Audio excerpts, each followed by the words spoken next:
ಕರ್ಕೊಂಡು ಹೋಗ್ಬೇಕಂತ ಕಾಕಂಡಿಗೆ ಬಂದಾರೆ ಇವತ್ತಿನ ದಿವಸ.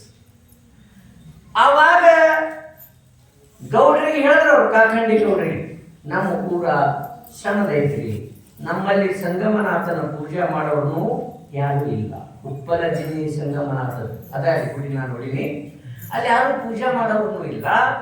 ಜಂಗಮ ಮೂರ್ತಿ ಅದರ, ಎಲ್ಲ ಶಿಕ್ಷಣ ಕೊಡ್ತಾರ, ಪೂಜಾನು ಮಾಡ್ತಾರ. ನಮ್ಮ ಊರ ಸುಸಂಸ್ಕಾರವಂತರನ್ನಾಗಿ ಮಾಡ್ತಾರೆ. ಅದಕ್ಕೆ ನಾನು ಇಲ್ಲಿ ಕರ್ಕೊಂಡು ಹೋಗ್ಬೇಕಂತ ಬಂದೀನಿ ಅಂದ್ರು ಯಾರು? ಜೈನಾಪುರದ ದೇಸಾಯಿ. ಆವಾಗ ಗೌಡರು ಒಪ್ಕೊಂಡ್ರು. ಇವರೇನು ಕೇಳಿದ್ರು, ಯಾರಿಗೆ? ಶಿವಯ್ಯಜ್ಜನವರಿಗೆ, ನೀವು ಹೋಗ್ತೀರೇನು ಹನುಮಸಾಗರಕ್ಕೆ? ಆತು, ಅವ್ರ ಇಚ್ಛಾ ಇದ್ರೆ ನಾವು ಹೋಗ್ತೀನಿ. ಅವ್ರ ಊರೊಳಗೆ ಜಂಗಮರು ಇದ್ದಿದ್ದಿಲ್ಲಂತವ, ಎಲ್ಲಿ? ಹನುಮಸಾಗರದೊಳಗೆ. ಯಾಕಂದ್ರೆ ಎಲ್ಲಾನು ನಮಗೆ ಉಪಯೋಗ ಆಗ್ತದೆ, ನಮ್ಮ ಜೀವನವೂ ಏನಾಗ್ತದೆ, ಧನ್ಯ ಆಗ್ತದೆ, ಶಿಕ್ಷಣವೂ ಆಗ್ತದೆ, ಸಂಸ್ಕಾರವೂ ಆಗ್ತದೆ ತಿಳ್ಕೊಂಡು ಇವತ್ತಿನ ದಿವಸ ಶಿವಯ್ಯಜ್ಜನವರಿಗೆ ಚಪ್ಪಲಿ ಒಳಗೆ ಎಲ್ಲ ಸಾಮಾನುಗಳನ್ನು ಹೇರಿಸಿ ಎಲ್ಲಿಗೆ ಬಂದಾರಂದ್ರೆ ಹನುಮಸಾಗರಕ್ಕೆ ಬಂದಾರ. ಯಾರು ಬಂದ್ರೆ ಹನುಮಸಾಗರಕ್ಕೆ? ಶಿವಯ್ಯಜ್ಜನ. ಅಲ್ಲಿ ಬಂದ ಕೂಡಲೇ ಹನುಮಸಾಗರದ ಏನು ಜನರು ಪರಿಪೂರ್ಣ ಚೇಂಜ್ ಆಗಿಬಿಟ್ಟು ಎಲ್ಲರೂ ಬದಲಾಯಿಸ್ತಾರೆ. ಯಾಕಂದ್ರೆ ಅವರಿಗೆ ಒಂದು ಶಕ್ತಿ ಇರ್ತದೆ.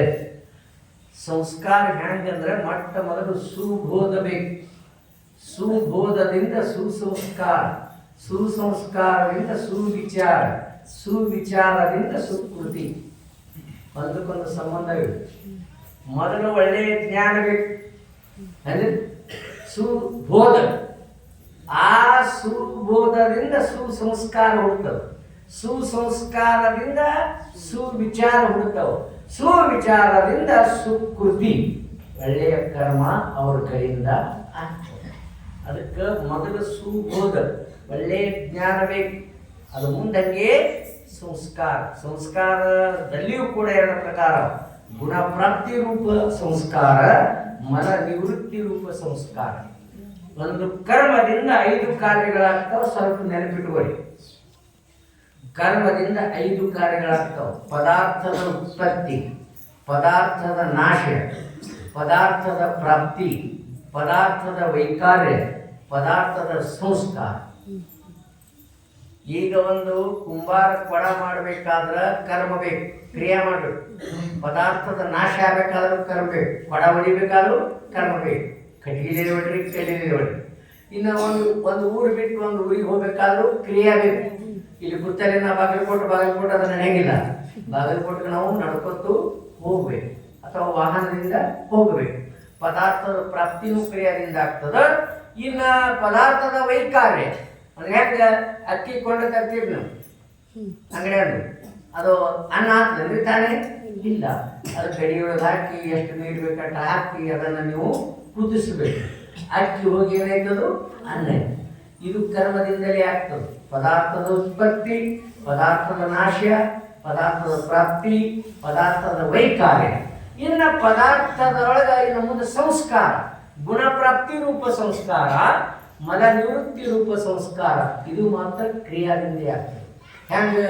ಬಿಳಿ ಅಂಗಿ ಇತ್ತಂದ್ರೆ, ಬಿಳಿ ಬಟ್ಟೆ ಇತ್ತಂದ್ರೆ ನೀವು ಕೆಂಪು ಬಣ್ಣ ತಂದು ಅದ್ರಾಗ ಎದ್ದ್ರಿ ಅಂದ್ರೆ, ಕ್ರಿಯೆ ಮಾಡಿದ್ರಿ ಅಂದ್ರೆ ಅದು ಕೆಂಪು ಆಗ್ತದೆ.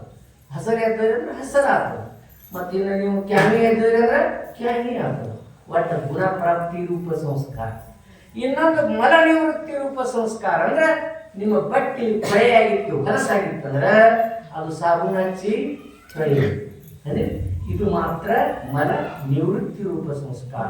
ಒಟ್ಟು 5 ಪ್ರಕಾರ ಕರ್ಮದಿಂದ ಕಾರ್ಯಗಳು ಘಟಿಸ್ತವೆ. ಇದು ನೆನಪಿಟ್ಬೋದು. ಆದರೆ ಜ್ಞಾನದಿಂದ ಘಟಿಸುವ ಕಾರ್ಯಗಳು ಬೇರೆ.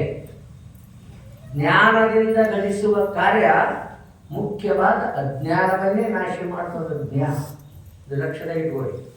ಒಂದು ವಾಕ್ಯ ಬರೆದಾರ ಸಂತರು, ಖುದ್ ಮೇ ಖುದಾ ಕೋ ದೇಖನೆ ಕಾ ನಾಮ ಧ್ಯಾನ ಹೇ. ಧ್ಯಾನ ನೀವು ನಿಮ್ಮಲ್ಲಿಯೇ ಪರಮಾತ್ಮನನ್ನು ನೋಡುವ ರೀತಿ, ಪ್ರಕ್ರಿಯೆ, ಇದಕ್ಕೆ ಧ್ಯಾನ ಅಂತ. ಖುದ್ ಮೇ ಖುದಾ ಕೋ ದೇಖನೆ ಕಾ ನಾಮ ಧ್ಯಾನ ಹೇ. दूसरों में खुदा को देखने का नाम ಪ್ರೇಮ है. ಇನ್ನೊಬ್ಬರಲ್ಲಿನೂ ಪರಮಾತ್ಮನ ಅಂತ ನೋಡಿದ್ರಿ ಇದು ಪ್ರೇಮ. सब में खुदा को देखने का नाम ಜ್ಞಾನ है. ಎಲ್ಲದರಲ್ಲಿ ಪರಮಾತ್ಮನನ್ನು ನೋಡಬೇಕಾದ್ರೆ ಇದಕ್ಕೆ ಜ್ಞಾನ ಬೇಕು ಅನ್ನೋದು ಜ್ಞಾನ. ಆ ಜ್ಞಾನ ನಿಮಗೆ ಪ್ರಾಪ್ತಿಯಾಗಬೇಕಾದ್ರೆ ಅಹಂಕಾರವೇ ದೊಡ್ಡ ಶತ್ರು. ಅದು ಅಹಂಕಾರ ನಿವೃತ್ತಿಯಾಗಬೇಕು. ಅದರ ನಿವಾರಣೆ ಹೆಂಗಾಗಬೇಕಂದ್ರೆ ರೂಪ ರೂಪಯೇ ಕಾ ಘಮಂಡ ಮತ್ತು ಕರ್ಣ. ಜಗತ್ತಿನೊಳಗೆ ನಮ್ಮ ರೂಪದ ರೂಪ ಎಲ್ಲಿ ತನಕ ಸ್ಥಿರ ಉಳಿತದೆ? ಹೇಗಿಲ್ಲ, ಒಂದಿನ ರೂಪ ಹೋಗ್ತದೆ. ರೂಪಯೇ ಅಂದ್ರೆ ಧನ, ಇದು ಸಹಿತ ಒಂದಿನ ಕೈ ಬಿಟ್ಟು ಹೋಗ್ತವೆ. ಎರಡು ವಸ್ತುಗಳ ಬಗ್ಗೆ ಅಹಂಕಾರ ಮಾಡಬಾರದು. ಒಂದು ರೂಪದ ಬಗ್ಗೆ, ಇನ್ನೊಂದು ರೂಪಯೇ ಅಂದ್ರೆ ಧನದ ಬಗ್ಗೆ. ಅದು ಆ ರೂಪನೂ ನಾಶ ಆಗ್ತದೆ, ಒಂದಿನ ಧನನೂ ಕೂಡ ಒಂದು ಕೈ ಬಿಟ್ಟು ಹೋಗ್ತದೆ. ಅದಕ್ಕೆ ವಿದ್ಯೆ ಇದು ಸರ್ವಶ್ರೇಷ್ಠ. ವಿದ್ಯಾ ವಿನಯನ ಶೋಭತೆ ಅಂತಲೂ ಸಂದರ್ಭ. ವಿದ್ಯೆ ಇದ್ರೂ ಕೂಡ ಅದು ಹೆಂಗ ಅಂದ್ರೆ ಅದು ವಿನಯದಿಂದ ಮಾತ್ರ ಇರಬೇಕಂತ ವಿದ್ಯಾ. ಅದು ವಿದ್ಯೆ ಶೋಭೆ ಆಗ್ತದೆ. ಸ್ವಲ್ಪ ಮುಖ್ಯವಾದ ಮಾತುಗಳನ್ನು ನಾನು ನಿಮಗೆ ಹೇಳ್ತೀನಿ. ಯಾಕಂದ್ರೆ ಬರೀ ಪುರಾಣ ಕೇಳಬೇಡ್ರಿ, ಅದ್ರ ಜೊತೆ ಶಾಸ್ತ್ರದ ಅರ್ಥವನ್ನು ತಿಳ್ಕೊಳ್ಳಿ. ಯಾಕಂದ್ರೆ ಪುರಾಣ ಅವರು ಯಾರು ಗುರುಗಳು. ಆ ಪುರಾಣ ಕೇಳುವುದರಿಂದ ಏನಾಗ್ತದೆ ನಿಮಗೆ ಅಂದ್ರೆ ಅಂತಃಕರಣ ಶುದ್ಧ ಆಗ್ತದೆ. ಹೌದಾ? ಅಂತಃಕರಣ ಶುದ್ಧ ಆಗ್ತದೆ. ಶುದ್ಧ ಆದ ಬಳಿಕ ನೀವ್ಯಾರು ಅನ್ನುವುದನ್ನ, ಪರಮಾತ್ಮ ಯಾರು ಅನ್ನುವುದನ್ನ ನೀವೇ ತಿಳ್ಕೋಬೇಕು. ನಿಮ್ಮದು ಕೆಲಸದಲ್ಲಿ ಬರೀ ಪುರಾಣ ಕೇಳಿದ್ರೆ ಅಂದ್ರೆ ಮುಗಿತೇನಂದ್ರೆ ಇಲ್ಲ. ಅವ್ರ ಗುರುಗಳು ಹಿಂಗಿದ್ರಪ್ಪ, ಅವ್ರು ಹಿಂಗಿದ್ರು, ಅವ್ರು ಇಷ್ಟು ಪವಾಡ ಮಾಡಿದ್ರು, ಅವ್ರು ಇಂಥ ದುಃಖವನ್ನು ನಿವಾರಣೆ ಮಾಡಿದ್ರು. ಇದು ಯಾರ್ದಿದು? ಗುರುಗಳು ಪುರಾಣ.